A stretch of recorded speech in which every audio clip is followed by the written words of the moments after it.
This conversation is going to help you a lot. The thing that trips most humans up, we love you so much.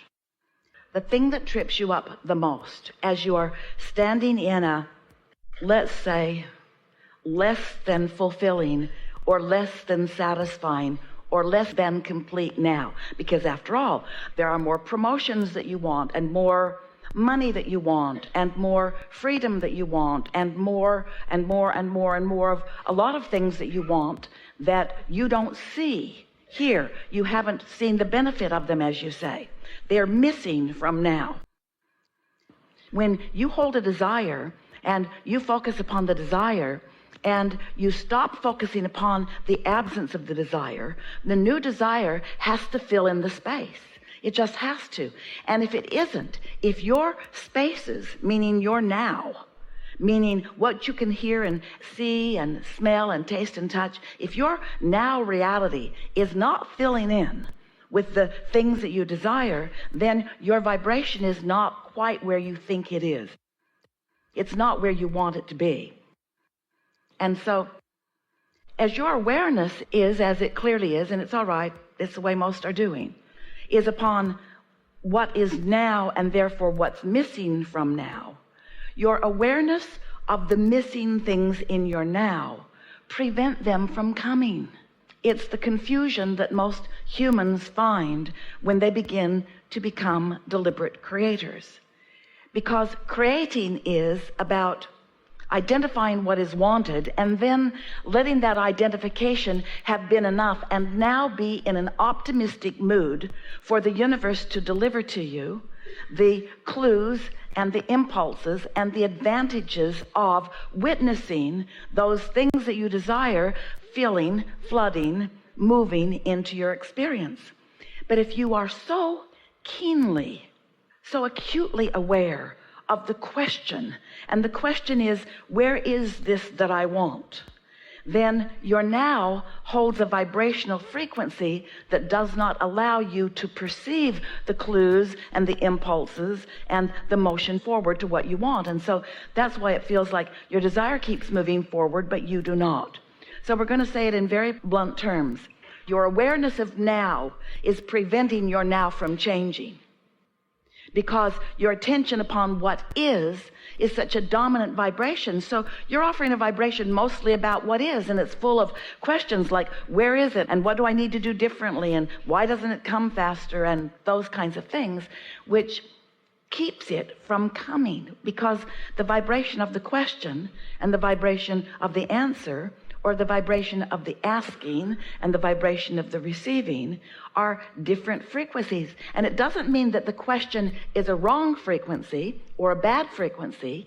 It means it's a different frequency. We're going to say it in an even more blunt way so that all of you can sort of take it in. Now is what's getting in the way of what you want to create, because now has already been created. What you're living now, this now reality, this is as a result of the energies that you have flowed. In other words, this now reality is old news, and it is also the bouncing off place for what is new.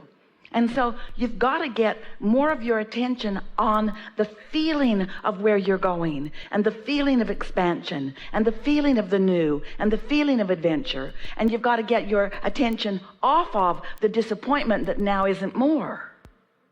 Can you hear that? This is really a leading edge conversation. In other words, you are physical beings who are having a conversation unlike conversations that most anybody has on this planet. You're discovering how to mold your energy, your point of attraction, so that you can receive what you desire. This is deliberate creation at its best. And there are just no more blunt words that we can give to you, is that if you are keenly aware of what is in your reality, what is in your reality will keep becoming more of what is in your reality. And so if things are missing and you're focused upon what is, those missing things will continue to be what is, you see. So be a little less in your head and a little more in your emotions. Be a little more general and a little less specific. Be a little more allowing and a little less trying so hard, a lot less effort and more imagining and dreaming, but not imagining to create it. You see, step one already took care of it. Lots of step ones already took care of it, and it's all queued up and flowing to you, but you're missing the cues because you're so aware of what is. And we know why. We get it. You do too.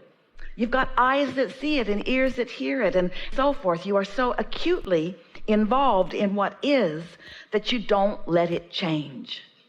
So what's the answer to that?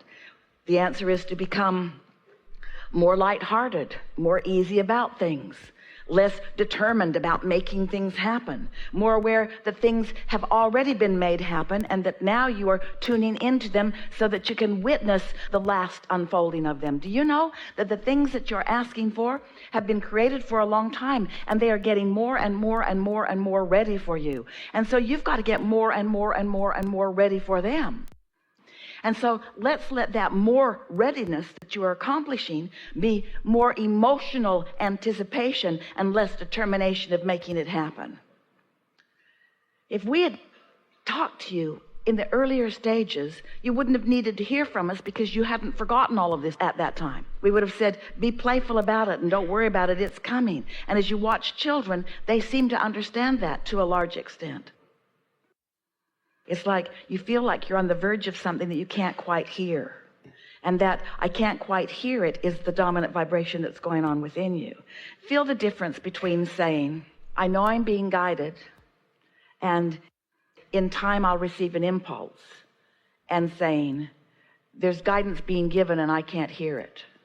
Can you feel the difference in those two approaches? And so while it seems like a very hair-splitting, not very important difference, is the difference between being in the question or being in the receptive mode of the answer. So do you feel urgency about your motion forward? Why do you think that you feel an urgency about your motion forward? If it is really true, and it is, that you can be or do or have anything, and that you're in the process of figuring out how to let that flow, then what do you think the urgency is about? Why are you doing that to yourself? Why are you not just more easygoing about it? Why are you not more willing to just let it come to you? The question that we're really asking is, why do you keep hammering at the question instead of just relaxing and knowing that the answer will come? When you meditate and you really quiet your mind, when you are in a position to hear something, you'll hear it. And when you're trying to hear it before you're ready, it sounds like that. And feel how, when you're trying to make something happen, we really want to get to this place where you all have a sort of, aha, I just got that breakthrough moment, because this is the piece for all of you. If you are asking the question, what is it that I want, and why doesn't it come, and where is it, and when will it be, and who will bring it, and where will I find it? When you are asking questions, you are not in the mode to receive the answer. So you've got to put some separation between the question mode and the receiving mode. Esther's begun not so long ago, because she really gets that. She knows that she's in the receiving mode right now, and she's not asking anything. She's leaving all of that to you. But in her own personal life experience, when a question occurs to her, she just writes it down. She's been writing down really what you would call ordinary things, like with this new employee that's coming on board as soon as we get back to San Antonio, what is the best utilization of his talent? Now that's a question that she's asking. Now if Esther, in the moment of asking that question, decides that she's going to figure out the answer, she's just going to mess it all up. Because she has that question and no answer, her question messes up the answer. Can you hear what we're getting at? What I don't know messes up my ability to know. So if I'm trying to make this the moment where I ask the question and hear the answer, what?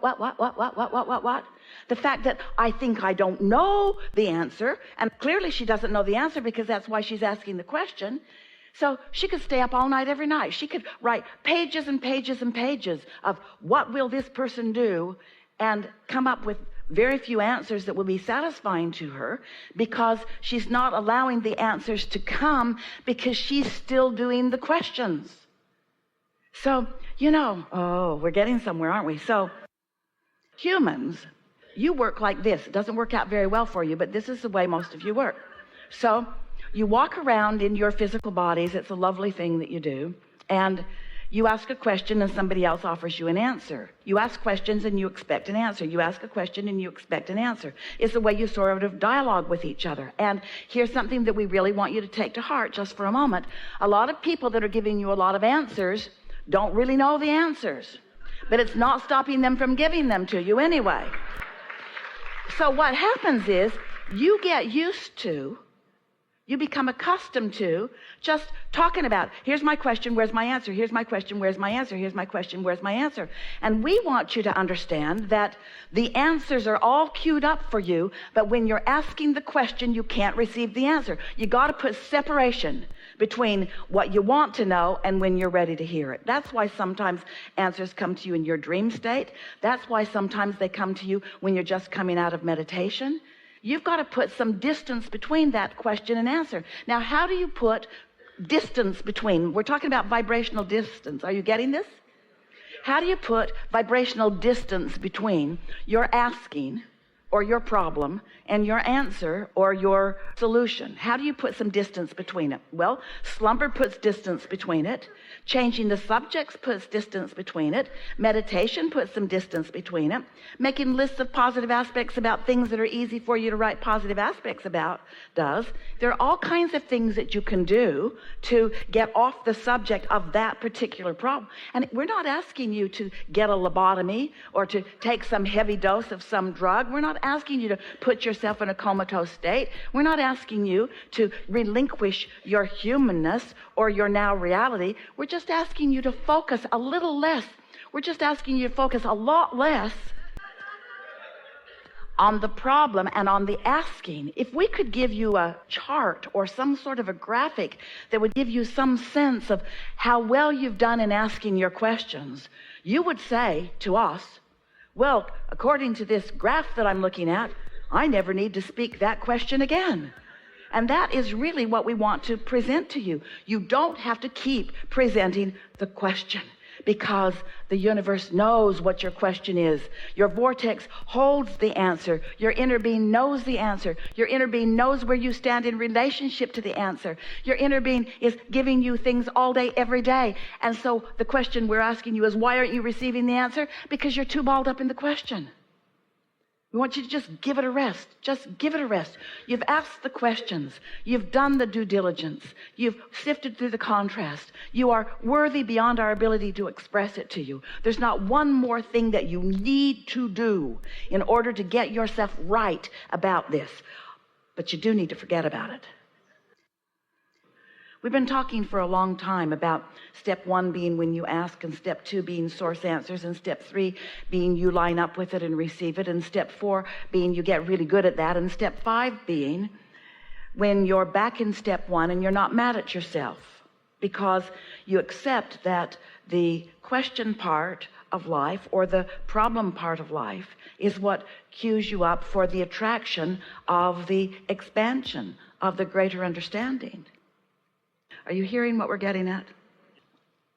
So now feel how this conversation that we're now having about putting separation between asking and receiving, between problem and solution, between question and answer. You can write your questions down, but then fold your paper up and put it someplace if you want to keep it somewhere.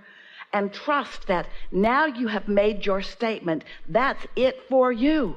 Your job is not to go out there and look hard for a solution to this question, because the harder you look for the solution to your problems, the more you will hold yourself in that place of not receiving the next idea and the next idea and the